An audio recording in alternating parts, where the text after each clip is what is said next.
soul, longing for another wind.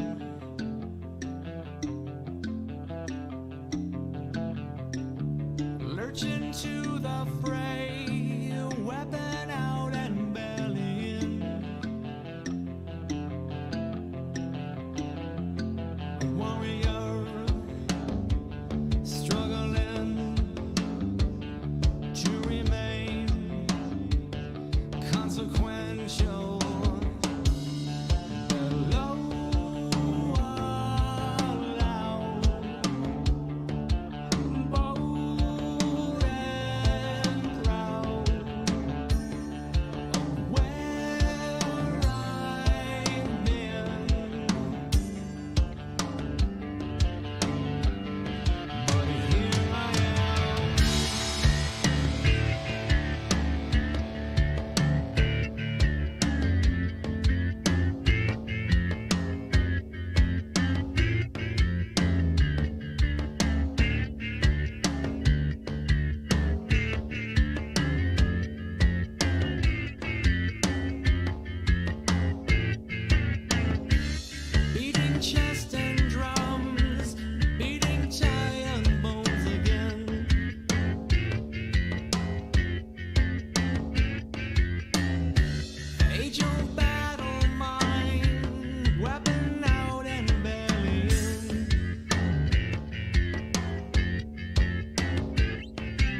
Yeah, good morning in that, though, but it's Uncle Lou here, though. Yeah, that's right. It's me, Uncle Lou. Live for you on LouTube today. Appreciate everybody tuning in. Welcome to Uncle Lou After Dark, the college football call-in show. Give me a call. We'll talk college football. 706-786-4481. 706-786-4481 is the number if you want to be on the show. Do this show year-round every Tuesday and Thursday night, usually at 10 p.m., there's been a couple of times the last couple of weeks I've had to do it at 9 instead of 10, but generally speaking, this is a 10 o'clock shoe, not a 9 o'clock shoe. So we'll see what time it ends tonight. I don't know. Last time I did it at 9, I planned on doing it from 9 to 10, and I did it from 9 to 11. We'll see how it goes. 706-786-4481. 706-786-4481. The AP poll is out. Talk about that if you want to. We can talk about the big games coming up early in the season if you want to. Tell me who you think is going to win the national title, whatever it is. Whatever you guys want to talk about, let me know. How's everybody doing, though? You guys ready for the start of the season? It's going to be here soon, a couple of weeks away from week 0. No big games on week 0. I'll watch them just because I'm a football fan and it's the first week of football, so I'll watch some of them. Nebraska at Illinois, I guess, probably the best game of the weekend. I think this is an important game for Nebraska. I mentioned it specifically in the Nebraska prediction video I did. If Nebraska can't beat Illinois, year 4, Scott Frost, with a quarterback who's been there 4 years, then number 1, they're not making a bowl game this year, and number 2, you're wasting your time with Scott Frost, and it's time to let him go. And I'm sure most of you heard the news this week that an investigation has been opened up at Nebraska, and you have to think about what's going on here. This is a Tennessee situation, okay? Tennessee was turned in to the NCAA. If you remember the end of last season, Tennessee was buying players. They were putting money in McDonald's bags, giving it to players. Tennessee was turned in by its own athletic department. Now, why would that happen? Well, because of buyouts. If you fire a coach for cause, you don't have to pay the buyout. Nebraska turned its own self in. That's my opinion. Scott Frost buyout at the end of this year is $20 million. $20 million. That's very high. I don't know that a $20 million buyout has ever been paid. So I think Nebraska turned their own football team in again. I think it's a Tennessee situation all over again. That's what I think happened. Not that they, well, we'll wait and see what happens week 0. But if Nebraska can't beat Illinois in year 4 under Scott Frost, I don't know what they're doing there. Then they're just Nebraska is treading into Tennessee territory here. They're just pitiful. If you can't, I don't want to hear anything about Illinois either. There was some comments on that video. Well, Illinois this, Illinois that. It's Illinois. Okay, you're Nebraska. If you can't beat Illinois in year 4 under Scott Frost with a 4th-year starting quarterback, then Scott Frost ain't the answer there. So we'll see what happens. There's a lot of issues at Nebraska. They had a lot of players transfer away from the program. Their team captain last year, transferred. Their leading receiver transferred. 2nd year in a row that happened. So just not a good look at Nebraska right now. Not a good look at all. Not a good look in Athens either. It's a mash unit in Athens. Everyone's injured. It'll be a miracle if Georgia's able to field a team on September 4th. This is terrible. Over the last couple of months, every week that's gone by, I've gotten more and more confident in that game from a Georgia perspective. All that's out the window. I don't see if Georgia wins this game against Clemson, down that many starters, then they're probably going 15-0. So you decide. Clemson was missing 3 starters last year and couldn't beat Notre Dame. It is not easy to win when you have multiple players out. It's not a tight end and a DB. I don't know if you're not paying attention or what. It's our top 2 tight ends, Eric Gilbert and Darnell Washington. It's our top wide receiver, George Pickens. It's our starting safety and a preseason All-American, Tyke Smith. Our first and second string center. I heard today that Fitzpatrick is hurt. He's the 3rd tight end. 5 of our top 7 wide receivers are either not practicing or practicing in a non-contact jersey.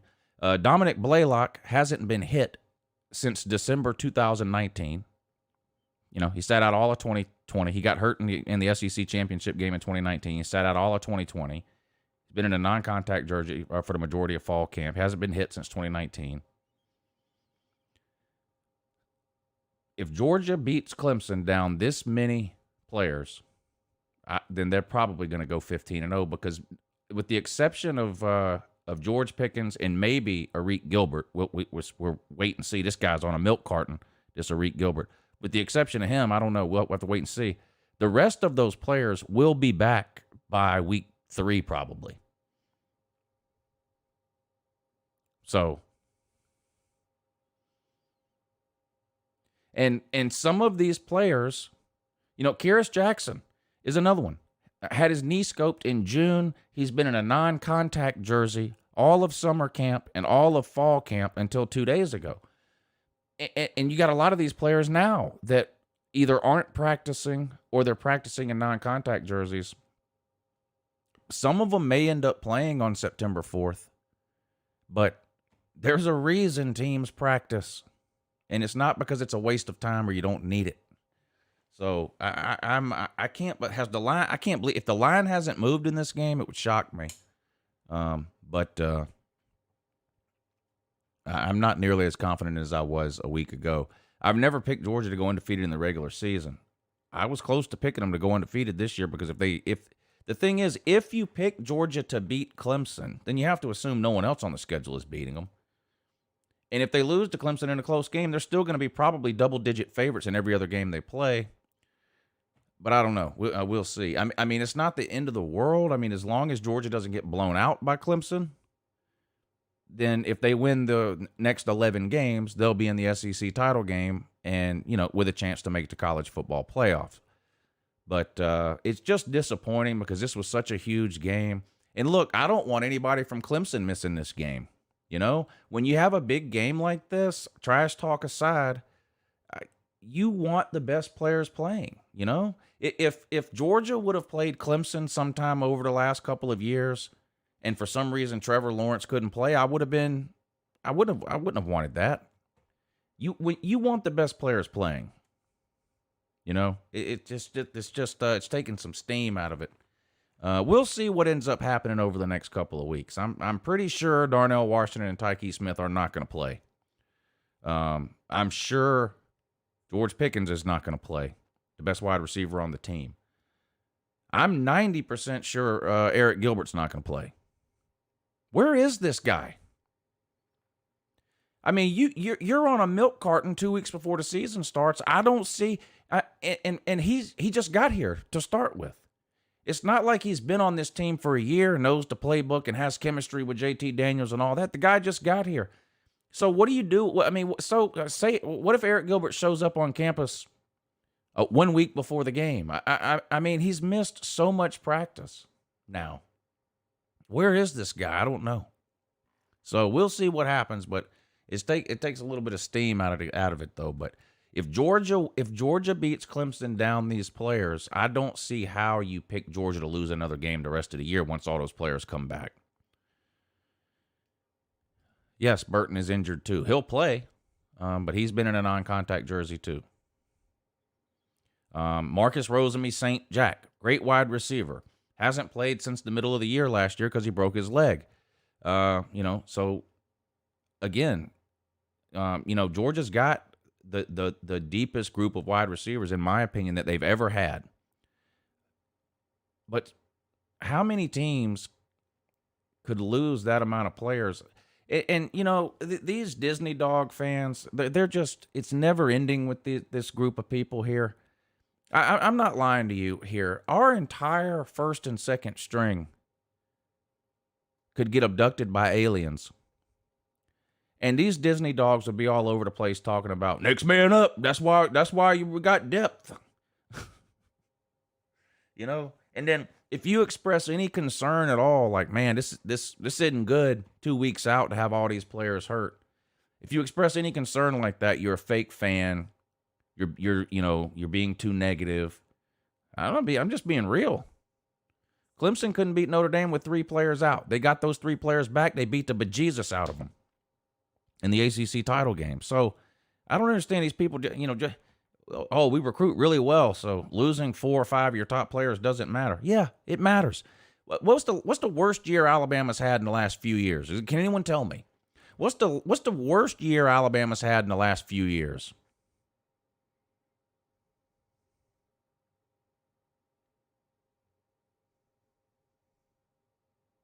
Somebody can tell me. Somebody knows.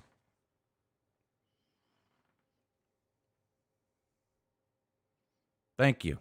Why, Oni Kuno? Why?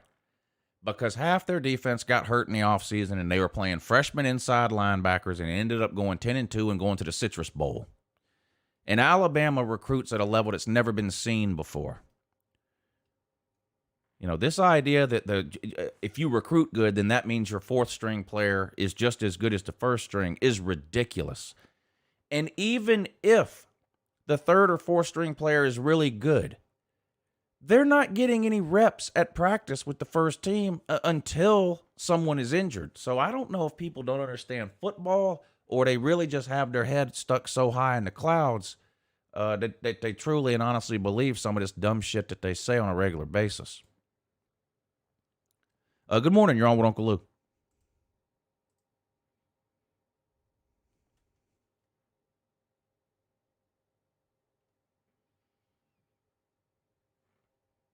That's you. Go.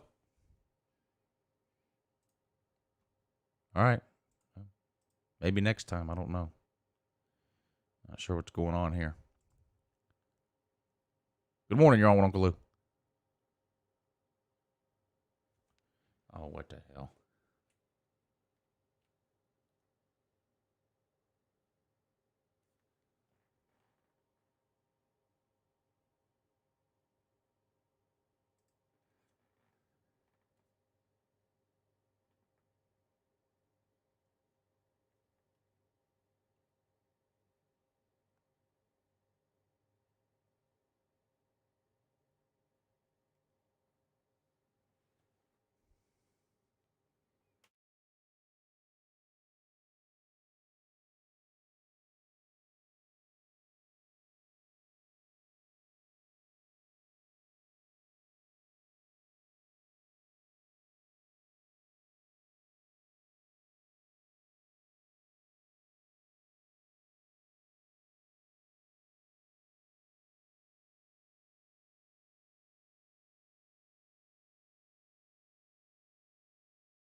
Hello, can you hear me? Oh, yeah, good morning in that, though. Sorry about that. Yeah. No, it's good. I understand technical difficulties, Yeah, got but it figured out, though. how's Minor everything miracle. going, Lou? Oh, it's going great, though. Yeah, it is. That's good. That's good. Let's see. We only have 2 more weeks until college football starts, so that's great. So obviously, I know you've been very intertwined with this Clemson and Georgia matchup. I think that personally, I'm a Tennessee fan here. I'm probably going to get flamed for this in the comment section, but I think you guys are going to win that game. What, the Clemson game? I think. Yeah. Yeah. If I had to bet on it, I would. I'm not just saying that. I'm dead serious. I think that obviously y'all are going to be the underdogs in the game, and I think y'all are going to win. Yeah. I mean, I want to be as confident as I was last week, but it's hard to have a week with this much bad news, and act like it just doesn't matter. I mean, Yeah. I think it does matter. I don't think that means there's no way Georgia can win. But it's harder for Georgia to win today than it was 3 days ago. I mean, it is true. You just got to hope Kirby gets everything going. I'm sure he will. I'm sure he has a game plan for all this. So I'm confident. But I personally want Georgia to win because I root for the SEC. I'm an SEC homer. Me too. Even though my team's Tennessee. But yeah, I don't have any problem with being Clemson fans or anything. It's just personally, I just like seeing the SEC win. Yeah. I hear you. What about the Tennessee Pitt game, though? Yeah. I don't know. Do you know when they'll release the spread for that game? The spread? I have no idea. Yeah. Yeah. But if I were to guess, I would say Pitt would probably be favored by 2 or 3. Or it could be even. Who knows? Yeah, well, it's just that's a week 2 game. So there's no way I would bet that game now because I at least would want to see those 2 teams play one time before I bet that game. So I wouldn't be surprised if whatever the line is now, it moves some after week 1. Yeah, it always does after anything happens. That week 1 big injury could occur. Anything could happen. But that game is an interesting game. I think it could really decide. I think that game right there really decides whether or not Tennessee's going to make a bowl game.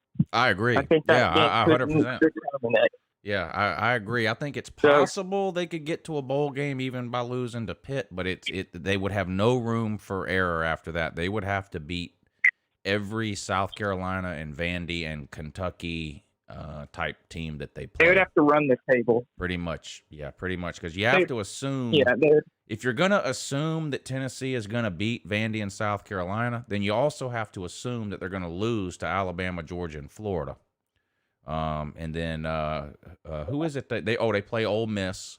I don't see a way Tennessee wins that one. So there's just if they lose the Pitt game, in my mind, that's basically 5 guaranteed losses at that point. So you're really walking a thin line there in terms of bowl eligibility for the rest of the season if you lose that Pitt game. Yeah, I'm just really my main concern this year is our defense. Our defense is going to be terrible. That's my number one concern. Here's the thing: Josh Heupel is an offensive-minded coach, so he'll be able to do something with the offense, but the defense, I think, is going to be absolute terrible. So I don't see us beating Ole Miss just because it's their off. They have a pretty good offense, so I could see that game getting ugly pretty quick. Yeah. So in the Pittsburgh game, it's going to be whether or not we can stop their offense, but who knows? Stuff happens, and stuff happens every week or so. An upset or 2 happens, so you could really never know. Yeah. But I'm just not confident at all. Me personally, I think we're going to go 5-7. I mean, we're barely going to miss out, which would honestly be a successful season for all the stuff we've had to endure this offseason. Transfers, players leaving the program, a coaching change, an NCAA investigation. So it's a lot of stuff going on. Anyways, I've done enough of my rambling. I'm gonna let you get on to the next caller. Have a good day. All right, yeah, you too. Thanks for the call. Of course, I have Tennessee at 6-6. I did the Tennessee prediction video, I think last week sometime. And I gave Tennessee the benefit of the doubt there. Most people have Tennessee at 5 wins. Some have them at 4. Some even have them at 3. I've got them at 6, at 6-6. Some people have them 7-5. I don't see that happening, but I ended up coming down on 6-6 for Tennessee. Good morning, but you're on with Uncle Lou, though. Hey, Uncle Lou. What's Hey. up, Billy Paul? How you doing? Hey, Paul, what's up, buddy? Hey. Oh, man. Tennessee, man, I hope they go 6-6 for him and for BBD and others. I really do. Yeah. I just think they're not going to make it past 4. I really don't. Yeah. I hope It's going to be they tough. do. I really do. But anyway, love them. Hey, so when you're talking about the injuries, and this is the thing people don't understand. When you're in the elite status, recruiting is elite across the board in these games. Clemson they're not sitting there poor mouthing on. I joke about it a lot, but they recruit just about as well as Georgia, Yes. right? Yeah. And they don't have the same injuries. So we're on knife's edge. You take 3 players off the starting team, it's not a good thing. It really isn't. And it makes me sad a little bit because I guarantee you, if Clemson wins, well, you only beat us with half our team, or you know how it goes. Or if Georgia wins, well, we beat them with half our team. You know, there's no win for the team that's playing a team that's got a lot of injuries. So I'm with you. It really does. It's a sad day, and I want to be there. I want to have everybody. Please have everybody. I mean, I don't know. They're not going to have everybody. I don't know if they're going. They're not going to have I know, everybody. I mean, you know, that's not the big time. Yeah. Right. I mean, They gotta have enough. 3 are out for sure. George Pickens, Tyke Smith, and Darnell Washington. They're gone for sure. They're not playing. Right. Arik. I think Arik is gone. That hasn't been confirmed by anybody, but I don't think he'll play. No. Yeah. I don't know if he'll ever play a down for Georgia. I don't know what. I don't think he'll ever play a giver. I don't know what's going on with him. There's all kinds of rumors out there. I wish nothing but the best for him. I don't have any issue against him personally or whatever. But the thing is, no one has told me what is going on. So all I know is that he's not on Georgia's team today. That's all I know. The reason from a football perspective to me is irrelevant. Now, I don't wish ill will or harm or whether it be physical or mental or anything else on anybody. So whatever the issue is that he's having, I hope it gets cleared up and I hope it works out for him. But from a week 1 perspective, from a football point of view, from a looking at the game point of view, all that matters is that he's not there. That's all that matters. He's not on the team. He's not on campus. He's not practicing. That's all that matters. So I don't know what's going on. Yeah, I agree. I totally agree. And like I said, I don't think it's any of our business, to be honest. But at the same time, don't ask me to feel sympathy for people that I don't understand the situation for. Yeah, I don't like all that I either. can say is, just look, let it be, and then move on. But I just hate the fact we're not going to play Georgia with a lot of the big time players. And I think that there's some outstanding things. They may be there. They may come over the next 2 weeks. But man, there's no win situation here for Clemson, and in Georgia either.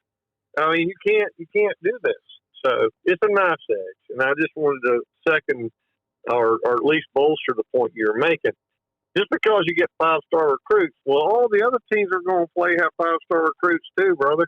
Right. And we lose half of them or 8 of them, it ain't going to work. Yeah. You know, I don't know what but anyway, it's good to hear you back on again. I know we're getting ready for football, so that's beautiful, beautiful time. Yeah. And I'll let you go to some. All right, Paul. It was good to hear from you, man. I appreciate you calling in. Good luck to Clemson, except for week 1, but good luck the rest of the way. Yeah. And thanks for taking the time to call in. Shout out to everybody who's tuned in tonight. 119 of you in here. Hit the thumbs up if you hadn't already. We're fixing to get right back on the phone lines. But I appreciate everybody tuning in. Melissa, LW, Sergeant AR10, Captain Trips, Michael Hogg, GF Sports, JC, Pizza Woman, Tennille, Rob Dog. Appreciate everybody that's tuned in. Shane M1980. Thank you for the super chat, sir. He says it sucks losing due to injuries. Go Tigers. He's an LSU fan. Jack Selman, thank you for hitting the super chat, sir. He says Eric Gilbert quits more often than Florida players do after kissing session with Dan Mullen's wife. Jesus. That's pretty sad, ain't it? I appreciate you guys hitting the super chat and helping to support the show tonight. Super chat is right at the bottom of the comment section for those of you that would like to support the show that way. There's also a PayPal link. It's in the description of the video. I'll post it one time here in the comment section for those of you that don't mind doing it that way. All right, let's get back to the phone calls and see what y'all talking about. Good morning. You're on with Uncle Lou. Hey, Uncle Lou, this is Evan again. I'm just curious. You haven't done a preview of LSU, have you? No. Oh, okay. I don't think so. What are your general impressions of the team? They're not a 500 team. I'll tell you that right now. I mean, these people that keep saying, well, they were 5-5 last year. Yeah, okay. That was an anomaly. So LSU, I mean, you basically can pencil LSU in for 9 wins a year. Then you just have to figure out how many more than that can they get. They're too talented. I get you on that one. They do have their, they do have a lot of talent, but I'm just curious because I haven't really seen the LSU hype train like I usually do every season. Yeah. So I was just curious if there was something that I don't know that they're not getting hyped up. I checked at the UCLA versus LSU spread, and LSU is only a 4-point favorite over UCLA. Yeah. So there are some I was people, wondering if there's any there's some people that think UCLA is going to be pretty good this year. I'm not saying those people are right or wrong, but maybe that explains that unusual looking line. But generally, you look at Pac-12 versus SEC and you say, oh well, Pac-12's got no chance. So we'll see. Now I know I've done the Texas A&M prediction video. They play LSU the last week of the season. I have Texas A&M losing that game.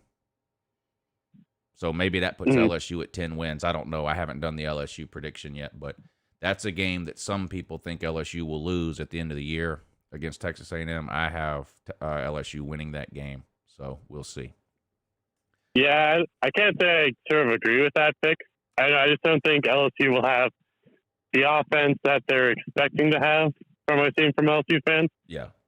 Like, I know they return a good amount of starters, but I just don't see anyone as impressive as that one 2019 national team. Well, I mean, and that's a high bar, but yeah, I'm just saying, I think with Texas A&M, they'll just sort of outscore them. They've got they'll have the SEC's second best defense or maybe third best, but it'd still be a top-notch defense. For upsets, I think Ole Miss would probably be more likely than LSU, so that's just sort of my opinion. I agree. I agree with you that would be more likely. So would Alabama. Yeah. But I've got the thing with Texas A&M. I have them beating Alabama, but I don't think they're going 12-0. Yeah. So I had to figure out where the other loss was, and it came down to Ole Miss and LSU, and I went with LSU. Yeah, LSU's a good pick. I just Max Johnson's the quarterback name, right? Yeah, the other one got hurt. So there's no controversy now. Yeah, he's like Max Johnson. He's a starter. Right. I've liked what I've seen from him so far. I just it's different when you're in a starting position. There's been plenty of QBs that get more starting positions, and you start to they got tape on you, and you start to know some of their flaws. So. I mean, I'm wondering LSU's two biggest wins. LSU's two biggest wins of the year last year came at the end of the season with Max Johnson as a starting QB. I mean, they played a QB roulette there for a lot of the season, but Max Johnson beat Florida in Gainesville and then beat Ole Miss the following week. Yep. So I think there's some reason to be optimistic there, but we'll see. Yeah, they just seem like kind of an iffy team to me because I usually see a lot of hype behind it on the national team, but I haven't really seen too much hype for LSU for some reason. Well, hard to get a lot of hype after a 5-5 season. Yeah, true. I guess you're right on that one. Yeah. But yeah, I was just curious because I saw these spreads and I saw LSU being like pretty close underdog to LSU, and I was wondering if there's anything that you know or. It seems like a weird line to me, and my initial thought was to put a lot of money on LSU, but after doing a lot of these prediction videos and listening to what a lot of other people have to say, there really are a lot of people that think UCLA and what Chip Kelly's been doing there has kind of been building to this third year, and that they could be pretty good. Now, it's possible they are pretty good and still lose to LSU by 14 points. I don't know, but yeah, sometimes when a line looks that wrong, it's a trap. It's a trap. It's a trap. It's a trap. Yeah. I remember last year, Florida was scoring 80 points a game. They were on a roll. No one could beat them. And they were playing on the road at Texas A&M. Now, we know now how good Texas A&M was last year, but this was like week 3 or something, or 4. And Florida was only like a 2 or 3 point favorite in that game. And I couldn't believe it. I said, this is crazy. And I took Florida. And what happened? So a lot of times Vegas is smarter than we are most of the time. Yeah, I think the general betting things that they're going with is LSU's pass defense wasn't very good last year, and UCLA had kind of a pretty damn good offense last year, and this is Chip Kelly's third year into it. So if LSU's pass defense is going to get back into stuff, this might be a good time to catch them, especially they're playing in LA. It's going to be at the Coliseum. And last time an SC West opponent went there, they lost, which was Texas A&M. So it's true. Could be that was a weird game. Too. Could be a good upset pick. Do you remember that game? Yeah, Texas A&M got up by a ton of points, and then UCLA came back and won it, I believe, in overtime, right, or double overtime? Yeah, something like that. I believe Texas A&M was up 35-7 in that game and lost. Yeah, it was some kind of crazy choke. Yeah.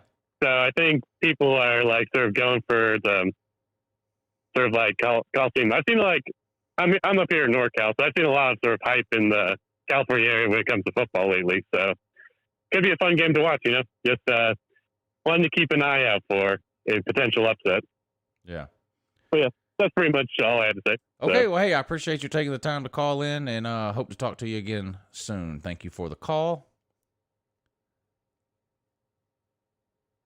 I hate to do this. I have to pee. Give me 60 seconds.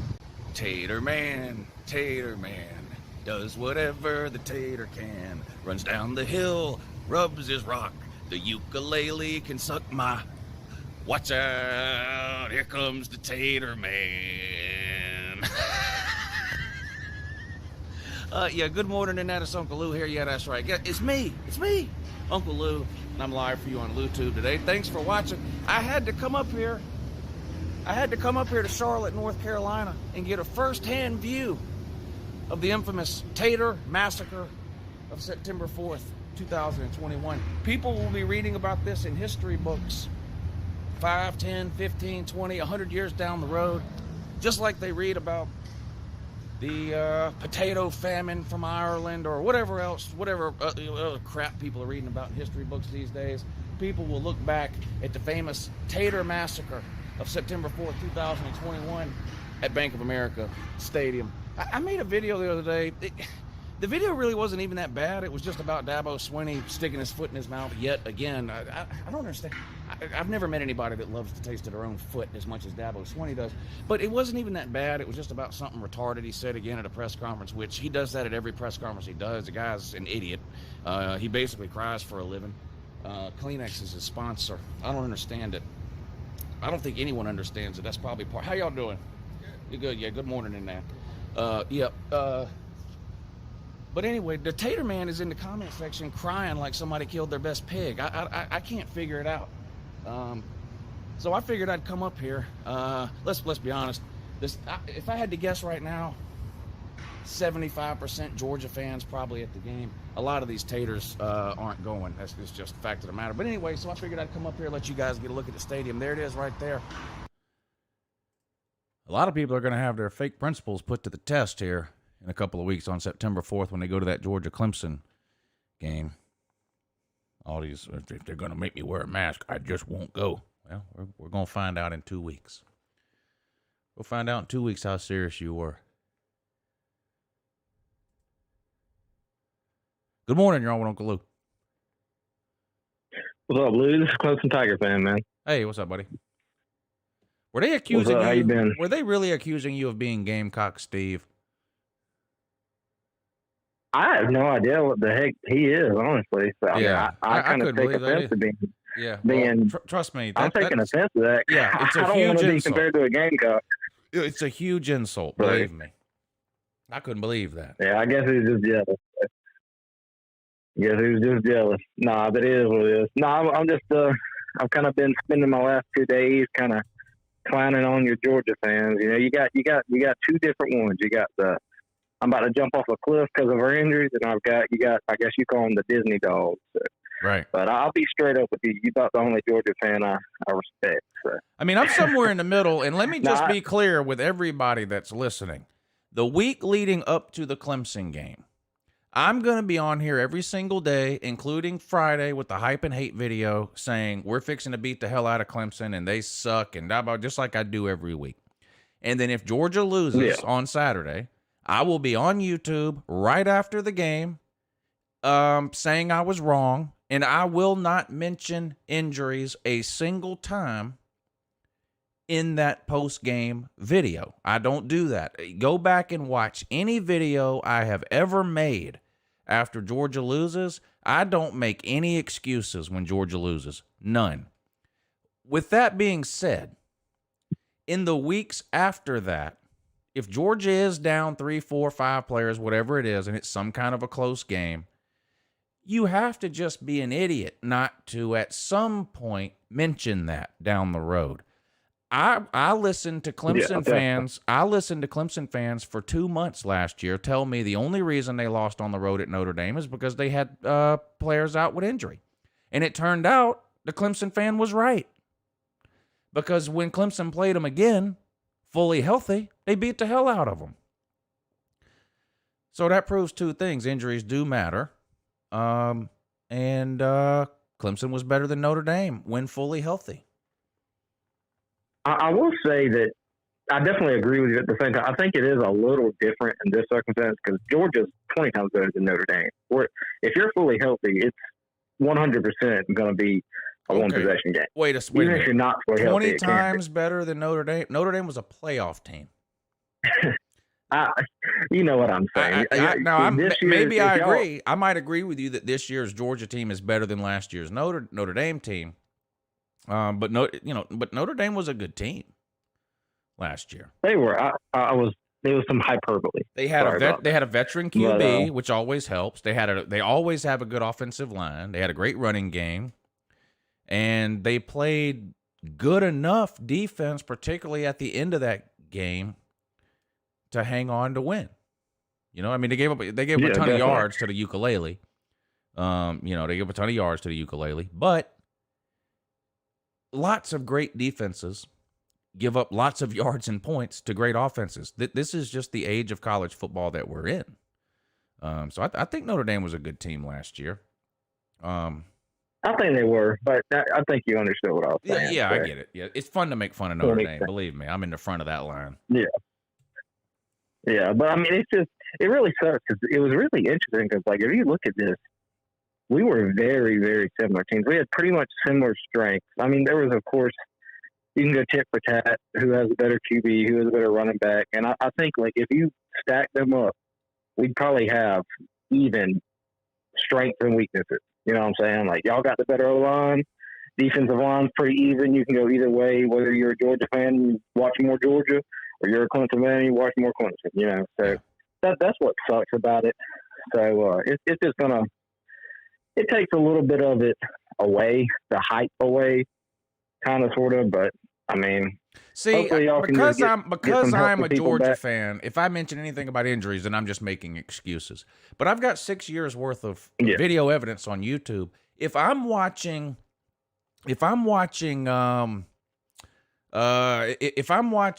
Texas and Oklahoma, I don't want Spencer Rattler to be injured when I'm watching that game. I want Spencer Rattler to be playing when I watch that game. I want the best players to be playing when I watch a football game. 100%. That's not going to change just Yeah. because now, Georgia's got some injuries or whatever. Injuries are a part of football, and I understand that. And in week 7, 8, or 9, everybody's got injuries. Every team is banged up and bruised and sore, and people are playing hurt and all that. You don't expect to be down this number of starters heading into week 1, though. I don't know that I can think of a team that has had this many injury issues heading into a week 1 game. Not that I can remember. The closest comparison I have is Alabama from 2 years ago when they lost those defensive guys and had to play 2 true freshmen at inside linebacker all year long. And that's the worst year Alabama's had in the playoff era. They went 10-2, missed the playoffs, didn't even make a New Year's Six game, played in a Citrus Bowl because of 2 or 3 defensive injuries. Never mind the fact they had Tua, Devontae Smith, Jalen Waddle, Najee Harris. They had all the same people they had in 2020. It's not easy to just because you recruit well does not mean every single position on the field is plug and play. It just doesn't work that way. Yeah. Somebody is always better than somebody else. There's a reason. I'll give you a great example. If the ukulele goes down, week 1, week 5, whatever, Clemson might lose 3 games. You got nobody behind them. Easily could. So, what? I'm supposed to get on here and go, well, Clemson's recruited in the top 10 for 4 years in a row, so it shouldn't matter that the quarterback. Of course it would matter. Of course it would matter. Yeah. And I'll be straight up, I've been like dogging y'all for the injury crap about the people. I did not know it was that many. I thought it was Gilbert, Pickens, a tight end, and a DB. I didn't know it was like the 10 you named off. So I will probably actually chill on my. Well, here's the thing: it's not 10, and it's definitely not 10 starters. But you know this: you rotate certain positions. You rotate in and out. Wide receiver is a big one. Clemson probably plays 6 or 7 different wide receivers in a game. Well, technically, only 2 or 3 of those are quote unquote starters. But you play 6 and 7 wide receivers in a game. You rotate them in and out. Same with defensive linemen. Exactly. Now Georgia doesn't have any D-line like issues. Georgia. Our D-line so far, fingers crossed, is good to go. But most of our wide receivers are dealing with injuries. And then 2 top tight ends. It's just it's a lot of players. I still think Georgia can win the game, but it's harder today than it was a week ago. Yeah, definitely. And it sucks. So I hope everybody can get back healthy, or everybody that can get back healthy gets back healthy. So I'll be honest with you. People have been asking all off season, who needs this win more? Blah, blah, blah. It's neither. Either one of these teams that loses, both of these teams are going to be big favorites in the rest of their games. And at the end of the season, whoever loses this game, at the end of the season, if they're 11-1 and headed to a conference title game, either of these teams at that point is 1 win away from a playoff. A 12-1 Georgia and a 12-1 Clemson, whichever one it happens to be, is not getting left out of the playoff. It's not happening. If Georgia loses to Clemson and then goes 12-1 and wins the SEC, they're getting in. If Clemson loses to Georgia and then goes 12-1 and wins the ACC, they're getting in. Period. Exactly. Yeah. And I guess I've been on for a little bit. My last thing. Yeah. When is the when you going to do the Clemson and the Georgia prediction? I'm guessing it's going to be very close to the actual kickoff of the game. Or No, you know what? I I actually was thinking about this earlier today. I don't normally do this. I might do the Georgia and the Clemson prediction videos in the same video because I'm just going to be honest with you right now. Whoever I pick to win the Georgia-Clemson game is going undefeated on my prediction. And whoever I pick to lose the Georgia-Clemson game is going 11-1. There's not a lot of drama on either of their schedules outside of that week 1 game. So I'll just tell everybody right now, I'm picking Georgia to win every game after week 1, and I'm picking Clemson to win every game after week 1. I honestly haven't decided on who I'm going to pick in the Georgia-Clemson game. And for anybody think, oh, he's full of it, he's a Georgia fan, I've never picked Georgia to go 12-0. And a lot of times I've got Georgia's losses dead on. 2017, I predicted 11-1 with a loss at Auburn. That was the record. 2018, I predicted 11-1 with a loss at LSU. That's exactly what happened. 2019, I predicted 11-1. I forget where I had the loss. I was wrong on the loss, but we did end up going 11-1, but the loss was to South Carolina. And last year, I predicted a loss on the road at Alabama. So I predicted a win over Florida, though. So I was 1 game off. I had Georgia basically 11-1 before they changed the schedules around. And, I had them beating Florida instead of losing. So, no, I don't pick Georgia just blindly every single season, 12-0, 15-0, national champs every year. If you're new around here, no, I don't do that. Go back and watch my Georgia prediction videos from the previous years. I'm not afraid to pick Georgia to lose. Now that's in the prediction videos. Again, I want to remind people, the videos the Georgia videos I make during game week, Georgia could be playing the 85 Bears defense and the 2000 Rams offense combined into one. I would be on YouTube and they're gonna lose that for game. 7 days leading up to that game, explaining to them how Georgia's about to beat the ever-loving hell out of them. That's just what I do. This is a trash talk channel at its core. So in the week leading up to any game, yes, I'm always going to talk trash in any game leading up to it. I did that for Alabama last year. I predicted Georgia to lose on the road at Alabama in the preseason when I did the prediction videos. But then the week of the game, that's not, the week of the game, I always pick Georgia to win the week of the game. Most people who've been around here can figure out trash talk versus my actual analysis of a game. So that's the best I can say for as far as what to expect on the Georgia-Clemson stuff. Yeah, 100%. Yeah, well, alrighty. Well, I'll let you go. I've been on for a good little bit. So, all right, buddy. Yeah, it was good to hear from Tigers, you. And I hope your Bulldogs get healthy, man. See you. Yeah, thank you. Yeah, good to hear from you. Thanks for calling in. All college football fans want to see every game played with the best players fully healthy, I would imagine. I mean, I've always felt that way, and I think most people do too. Good morning. You're on with Uncle Lou. Hey, good morning, Uncle Lou. How you doing this evening, sir? Doing great, Hog. I got a couple questions for you. I was looking over some of the point spreads on some of the games, like the Ohio State-Oregon game or the Wisconsin-Notre Dame game. If you was to wager on those games, which team would you take? And I also got another question for you. Well, what's the spread on Ohio State-Oregon? Ohio State and Oregon is 10.5. Ohio State's given 10.5. I'm going to tell you right now, that seems too high. But with that, first of all, I'm a buyer of Oregon this year. But I'll just go ahead and tell you, and this is something me and Pete agree on, and a philosophy me and Pete have followed each of the last 2 seasons. I bet Ohio State. I bet Ohio State every week. I don't care who they're playing, and I don't care what the line is. I bet them every week. And in the last 2 years, in the regular season, 12 games 2 years ago, I think 4 games last year in the regular season, or 5, whatever it is. That's 15 or 16 games. Ohio State has failed. Ohio State has failed to cover the spread twice. They're either 13. They're either 13-2. Or 14-2 against the spread. Ohio State is in the regular season.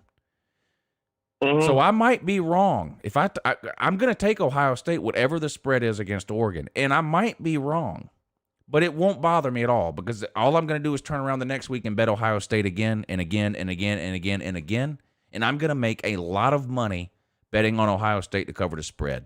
All Ohio State does is cover the spread. For those of you who aren't familiar with gambling, in a 15-game stretch, to be 13-2 against the spread is unbelievable. So I bet Ohio State every week. But it would not surprise me to see Oregon. You know what worries me about Oregon? Another quarterback again this year. They lost Justin Herbert 2 years ago. We heard about Tyler Shuck all offseason last year. He comes in, he played for Oregon, up and down season for him. But then he transfers out. So it's second year in a row with a brand new quarterback for Oregon. Week 2 on the road at Ohio State.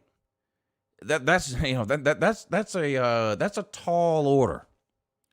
So I'm going to take Ohio State in that game, but it's not because I'm not a believer in Oregon. It's because I'm more of a believer in Ohio State covering spreads. I think Oregon could lose that game, and it could be the only game they lose. They're really good. It's going to depend on the quarterback, but they're really good. Now another one I was looking was the Iowa State game, where Iowa State's giving Iowa 5, or would that be a game you leave alone? When is that game? That is also, I believe that is September 11th also. Week 2. I'm going to have to wait and watch week 1 first. I know Iowa likes to play a lot of low-scoring games. I think Iowa State is better than Iowa. Where's the game at? Where's the game at? Do you know? I believe it's at where Iowa State plays. It's the home game for them, I believe. Jack Trice Stadium in Ames. Yes. Okay. I think Iowa State is better than Iowa, but Iowa plays a lot of weird. Even in today's football, where you see basketball scores, Iowa plays a lot of weird, low-scoring games. So I don't know. That's probably something I'm gonna have to watch them play week 1 before I decide anything on that. What'd you say the spread was? 5. Again, my initial reaction, especially if it's at Iowa State, is that that's too low, and I would take Iowa State. Anything under a touchdown, I would probably take Iowa State. But God, again, that's not anything I would bet on before I watched them play in week 1. Or would that be a game you would maybe stay away from? As of right now, I'm staying away from it. After week 1, I'll make a decision whether to bet on it or not. Okay, last question. I was reading into the potential violations with Nebraska. And one of them said something about an analyst or a consultant on the field. What does that mean, by the way? Okay, you're only allowed to have, I believe it's 10. It's either 10 or 12, but I think it's 10 on-field coaches. That's all you're allowed to have. You're allowed to have an unlimited number of analysts. But analysts are not allowed to coach the players. And Nebraska had quote-unquote analysts on the practice field coaching players, and apparently there's video proof. They also violated the NCAA regulations during the COVID shutdown. They were having... Like what Arizona State did? It sounds like something similar to what Arizona State was doing. The accusation against Nebraska is that they were having team workouts at an off-site facility during the shutdown period to avoid detection. That's the accusation. All right. Hey, awesome show as always. Thanks for taking my call. Have a great night, sir. All right, Hog. Thanks for calling in, buddy. Good to hear from you. Thanks.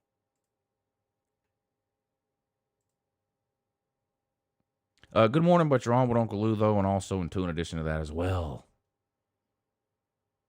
Uncle Lou, my man, it's Ballard. How you doing tonight, buddy? Doing great. I'm doing pretty good, too. I started college today. Yes, you did. First day went pretty well. What'd you say? I said, yes, you did. Now, this is your second time starting college. Is that correct? Yeah, the first semester at that other school down in Florida didn't work out for me too well, but this was my first time actually. Facts. And last year was all online too, but I actually, was on campus and everything, and it went pretty well. Good. So, but I wanted to call up too about the whole. You guys having some players out. Georgia is one of the few teams in the country and throw Bama, throw Clemson in there. Because they recruit very well, losing, obviously, really any team could lose one player and still run the table and have a great season. But at the same time, it's like, injuries shouldn't bother a team like Georgia that much because they recruit so well. They got great depth on the roster. You know what I'm saying? Ballard, you lost 3 defensive players, went 10-2, and made the Citrus Bowl with Tua, Devontae Smith, Jalen Waddle, Najee Harris. What's the tight end's name? I forget. 4 NFL offensive linemen and 6 other NFL defensive players. But because you lost 3 players on defense in the offseason, including 2 inside linebackers, you went 10-2 and made the Citrus Bowl. And if there's any team in America that recruits better than Georgia, who is it? Alabama. So I don't want to hear that from you because you lost 3 starters on defense and went 10-2. So now none of these injuries, with the exception of George Pickens, is going to result in any significant amount of time. But it's going to result in a lot of players not playing in week 1. So I don't think this is going to affect the outcome of the season for Georgia. But it could affect week 1. None of these players have season-ending injuries, with the exception of George Pickens, and there's a possibility maybe he even comes back late November or so, maybe. The rest of these players will be back probably in week 2, maybe week 3 at the latest. But I'm not worried about those games. We could. That's when the injuries doesn't matter because we recruit so well. When we play garbage teams, playing a top 3, top 4, top 5 team in America, down 4 or 5 players, it doesn't really matter how well you recruit. It's already hard for Georgia to beat Clemson. It's hard for Clemson to beat Georgia, too. These are two of the best 5 teams. Either of these teams that was down 3, 4, 5 starters would have a harder time winning than if they weren't down 3, 4, 5 starters. You went 10-2 and won and played in the Citrus Bowl because you were missing 3 defensive players. And I'll say it again. You had Tua, Jalen Waddle, Devontae Smith. Did you still have Jerry Jeudy? Yeah, yes, you did. You had Jerry. Listen, okay, Bauer. You had Jerry Jeudy, Devontae Smith, Jalen Waddle, Tua, Najee Harris, and you went 10-2 because you had 3 injuries on defense and made the Citrus Bowl. Your thoughts? Ballard hung up. I didn't hang up on you, Ballard. Good morning. You're on with Uncle Lou. How you doing, Uncle Lou? Doing Logan great. here, Texas Shorthorn. Yeah, what's up, buddy? Yes, sir. So I got you a little funny thing here for you. I got a 2-part question, so hear me out. So as a Longhorn Nation, I have a problem with the SEC. There's only one little problem, and I'm kind of worried about it. But I remember a couple of years ago, you had LSU and Alabama. You had that Alabama fan saying that LSU fan stuck his finger in my booty. I don't want any of that kind of stuff going on with Texas Longhorns. I know the Aggies, they're elbows down, knees down, and tails up. They would like that kind of stuff, and maybe our friends in Norman, they would enjoy that a little bit. But I kindly appreciate, if that kind of stuff goes down in the SEC, that we keep the Texas Longhorns out of that one. You feel me? I understand. I don't blame you for feeling that way. You know what other team suffers from that same issue as Clemson. Of course, there's plenty of video. There's plenty of video of the Clemson player sticking his fist up a South Carolina player's butthole, and you also have it on the opposite side too with Deshaun Watson, who likes Legos and whatever else stuck up his butthole. So it's just a weird situation at Clemson too. So I understand your fear and concern. I'm very concerned about that, but if it's just down there in LSU, that we can get past that. It ain't no big problem at all. Right. But the second part of the question is how do you feel about that? I think Texas might get. I'm a Texas fan. I think Texas might actually get upset by the Louisiana Raging Cajuns this year. Just looking how they are, they're stacked and been following our I've been following deeply closely with our scrimmages. Our offense can't hang with our defense right now. Our offensive line is getting tore up by our defensive line, and the quarterback situation with Card and Thompson, they're throwing interceptions. Really, the only powerhouse we have in offense is Bijan Robinson, and I don't see the Longhorns running the football up down people's mouth like Reggie Bush did, and I don't see that happening. I think Texas is probably going to get upset week 1. Well, I think Texas is probably going to be the third or fourth best team in the Big 12 this year. And it's not all because of – it's not necessarily because of talent. Like you said, brand new quarterback, outside of Robinson on offense, not a lot of proven playmakers on the outside. The defense, even though y'all have recruited well on that side of the ball, has struggled a little bit over the last couple of years. But I think the year – I know no one wants to talk – I know the last thing a Texas fan wants to hear is wait till next year when this season hasn't even started yet. But if – and you mentioned interceptions, and that's what worries you the most when you play a freshman QB. Freshman QBs tend to turn the ball over. It happens a lot. You look at JT Daniels. JT Daniels at Southern Cal, what did he have? 14 interceptions or something? I mean, it was ridiculous. It was a turnover machine. Yeah, something like that. Gets to Georgia last year. I don't think he had 0 or 1 or whatever it was in 4 or 5 games. So that's something. If your quarterback throws a lot of interceptions as a true freshman, that's not good. But that doesn't necessarily mean that will continue on later. I talk about the Georgia Tech quarterback all the time. I really like him. He was a true freshman last year.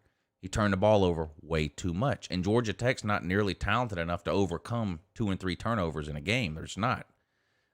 If he cuts that out this year, he'll be a great QB. So it wouldn't surprise me at all to see a first-year starter at quarterback make some what appears to us to be boneheaded decisions with the ball and turn it over. You just have to hope that they get that all out of their system in the first year, and it's not something that continues on. Yeah, what scares me is they haven't Starks hasn't completely limited down to a number 1 starter, and what's going to scare me is that they're gonna go with a 2 quarterback roster, 2 starting quarterback roster type deal in the very beginning of the season they let them split snaps, and they can't figure it out during training camp, and he said that they are just straight up just managers. They're not playmakers. They're just managers, which is concerning because, I mean, they ain't going to get anything done with a quarterback that's just a manager. You have to have a playmaker in college football these days. You know that. I know I've done the Texas prediction video, and maybe if not, maybe someone in the comments. I think I have Texas going 9-3 with their 3 losses being Oklahoma, Iowa State, and at West Virginia. You can go ahead and add. It's going to be a close game with they might go 5 losses. You got that LSU Raging Cajuns. They went 10-1 last year, and they're going to be on their high horse, and they're going to be like, oh, we're going to knock Texas in the mouth. You already know how that rolls. Opening season, openers with BYU, and you already know how that rolls. And then you got Arkansas week 3. Arkansas might roll in here and be like, oh, we're going to knock these guys in the mouth because they just lost to LSU to Louisiana. Lafayette. They might lose 5 games this year, I think. Well, if you lose that first one to Louisiana, then I would be way more concerned about the Arkansas game. Arkansas, to me, I know it's a good story, but they were 3-7. And the only reason people even mention it is because they went like 2 years without winning a single SEC game, and then last year they won 3. But still, they were 3-7. It's not like they were a great team. I think if you beat Louisiana and Arkansas 9-3 is very possible. If you lose to Louisiana, then you're right. I think 7-5 is more likely. Yes, sir. Yes, sir. All righty. Well, I appreciate the call, and hopefully we can get in there in the SEC with you a little bit sooner than later. Yeah, it's going to be a lot of fun, man. I can't wait to get Oklahoma and Texas into the SEC. We're going to have a lot of fun. Thank you for the call. Good morning. You're on with Uncle Lou. Hey, Lou. This is Mike from Kentucky. How you doing, brother? Hey, Mike. What's up, buddy? Good to hear from you again. I'm doing all right. Man, I want to say something to that Texas guy that just got off. Man, you need to have a little more faith in Sarkisian, brother. you got one of the best play callers in the game, and I think he'll get the most out of maybe lesser talent players. I don't think Texas will lose more than 2 games this year. Oklahoma and Iowa State. I think Sarkisian can put the right people in the right places and evaluate the talent to get the job done. I'll tell you, And, if you're right, SEC. if you're right, and Texas goes 10-2, and the only teams they lose to are Iowa State and Oklahoma, next offseason will be unbearable for everyone else because you won't be able to. You won't be able back to shut on the map and recruiting. You won't be able to shut Texas fan up next offseason. If they go 10-2, they'll be all over the place with the yip. Yeah, but there is one downside. They're about to cross the border into Hurtville, partner. I hear you. You're going to get slapped around like cat toys. You're going to get slapped around like cat toys when you join the SEC. But, I want to talk about Clemson and Georgia, brother. I was really, before the injury bug, and to tell you the truth, I think Scott Cochran took the injury bug with him from Alabama. I mean, the last 2 springs Georgia's had, they have just beat their brains out in spring and fall camp. Yeah, now he's and not the strength and conditioning. He's not the strength and conditioning coordinator at Georgia. Now that's not to say he doesn't have any influence or anything. Maybe he has something to do with it. I don't know, but he's the special teams coordinator. That's why he left Alabama because he was tired of being strength and conditioning coordinator. He wanted an actual coaching position, and Saban wouldn't give him one. Right. So he came to Georgia, and Kirby gave him special teams coordinator. So he was actually the special teams coordinator, not the strength and conditioning coordinator. I still think he had a lot to do with strength and conditioning. I mean, you got somebody with that much experience, you're gonna put it to some type of use. So you may be onto something there, but he wasn't actually the. I don't know. It just seems like when he left Alabama, the injury bug left us. Man, we were snake bit for a couple of years. We couldn't keep a middle linebacker healthy to save our lives. That's true. But, I want to talk about this Clemson and Georgia game. To me, Georgia's most key injury is the center snapping hand. That's crucial, bro. Yeah, and the backup is injured. And I think oh, wow. I didn't even know that. Yeah. But let's look at both of these teams. I think both these teams both have top 5 defensive lines and probably more in the 3-2-1 range more than the 3-4-5 range. So I think that game's going to come down to which quarterback has the best toolbox on extending plays and avoiding a fierce pass rush. And I just have a hard time thinking that JT's going to be better than the ukulele. I can't say his name either, bro. So I'm going to call him the ukulele too. Yeah. Well, you're right. If the game comes down to which quarterback can escape pressure, then Clemson will win. Because the ukulele is way more mobile and athletic than JT Daniels. There's no question about it. That's how I see it. But if Georgia was healthy, I think it'd be probably the game of the year. Yeah, probably the game of the year. Well, that's about all I got, Lou. I'm gonna let somebody else talk, man. Good talking to you. Yeah, you too. Thanks for calling in. Good to hear from you. Good morning. You're on with Uncle Lou. Hello, Lou. Good morning. Hello, Stream. Big game coming up for the Bulldogs. It's unfortunate the injury bug has hit us again. It seems like we go through this every year, and I swear, man, we're just cursed. It seems like you have all these guys come back. You have a quarterback you feel like can use his arm to win games for you for the first time since pretty much Aaron Murray. And we have these injuries. Now, like you said, the injuries none of them are long, which is the good thing. A lot of them aren't long. The only one that's serious is Pickens.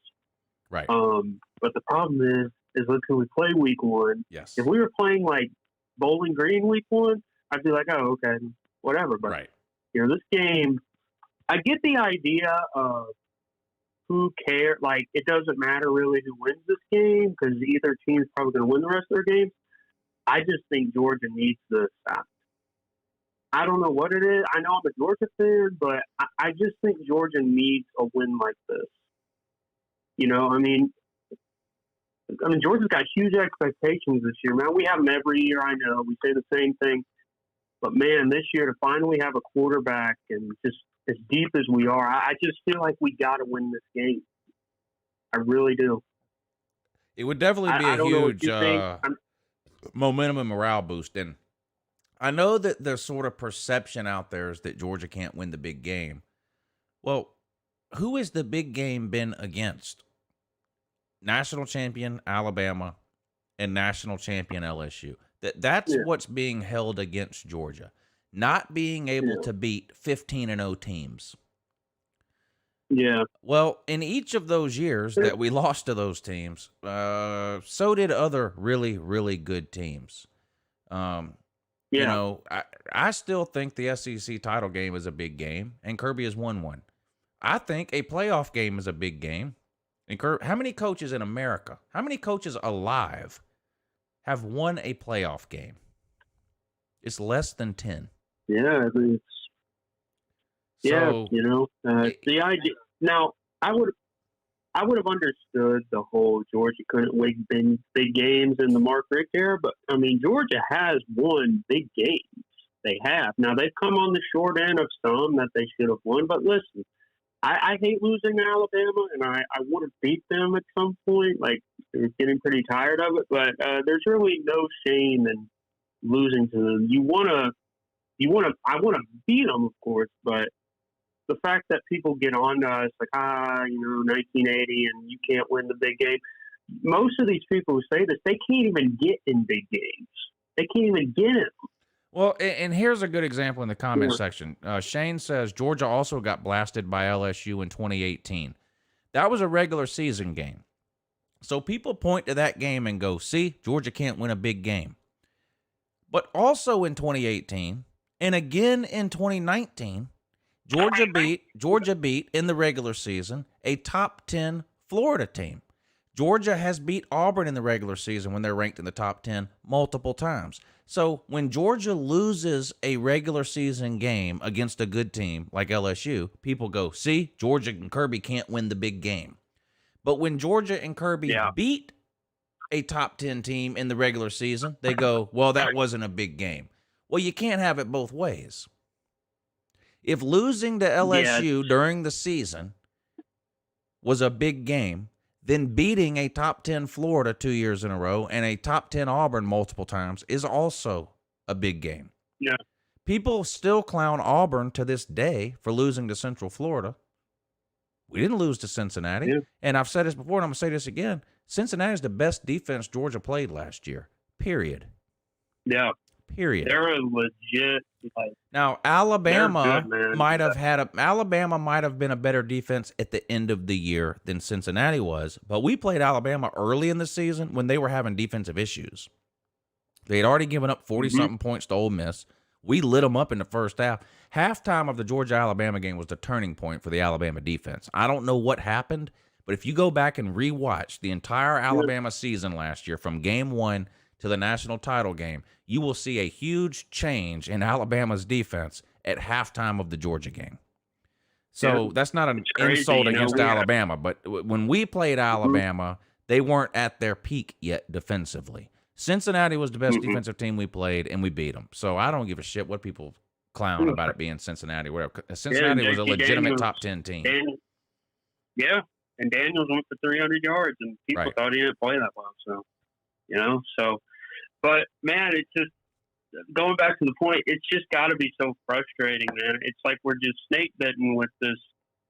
I wouldn't say curse. I don't know how you believe in that, but Georgia sports have had their fair share of disappointments. But man, just to have these types of injuries. I mean, we're going to be down to. Brock Bowers at tight end and Fitzpatrick. I like Bowers, but obviously he's never played. That's Bowers the thing, and I keep hearing from these people, I don't know why you're freaking out, Lou. We've got Brock Bowers. That's great. That's great. That's amazing. Brock Bowers was riding the bus to school at this time last year. So, how do you brag for 6 months about Darnell Washington and Eric Gilbert, then lose them both, and try to say with a straight face, I'm not worried because we have something called Brock Bowers? I hope Brock Bowers ends up being the greatest tight end ever. But the guy's never played one snap of college football. I've seen Eric Gilbert and Darnell Washington do things on Saturdays.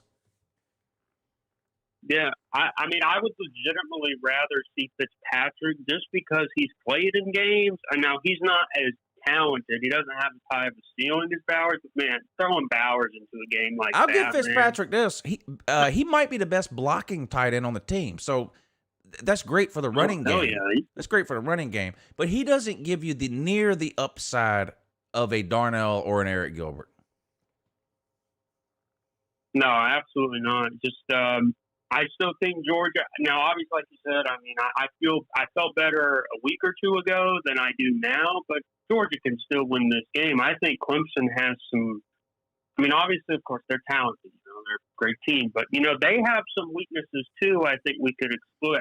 Their offensive line's a bit questionable, and seeing our defensive line, hope to God we get no injuries. It's going to be a battle of the line of scrimmage. I think whichever D line, and I think Georgia's offensive line. I mean, it's of course talented, but I don't know what Erickson is, but we'll have Cedric Van Pran probably there at center, who hasn't had a lot of game experience. So I think it's going to come down to the trenches, and I think that'll be the story of the game. But we're going to find out in a couple of weeks. Should be fun. But I had one more question. You can answer it when I'm off. It's off topic.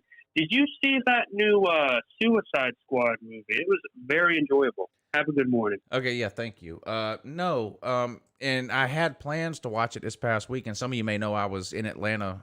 Me and my son spent the weekend in Atlanta this past weekend. He had a soccer tournament up there all weekend long, and we had plans to watch it in the hotel room in the evening, one of the 2 nights that we were there, because we stayed up there Friday and Saturday night. He was so wore out from his soccer games that we didn't have time to watch it. So, but I do want to see it. Good morning. You're on with Uncle Lou. Good morning, Uncle Lou. This is the other J-Dub from Iowa, not to be confused with Mr. Webster. Yes. I had a little friendly debate with a coworker who's a Shorthorn. I'm a Clemson fan, so I was hoping maybe you could fix this up for me in my head. Who was it that banned the horns down for them? Was it the NCAA or was it the Big 12? Oh, the Big 12.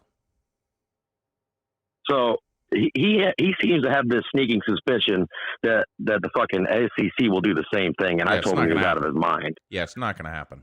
That's what I was telling him. You might have a lot of pull in the Big 12, but you don't really have much in the SEC beyond getting your foot in the door. Right. No. Yeah, they're not going to bend over backwards to protect Texas's feelings. And as far as I'm concerned, if you're willing to flash in people's faces, they can flash it right back upside down. It makes no sense to me. But right.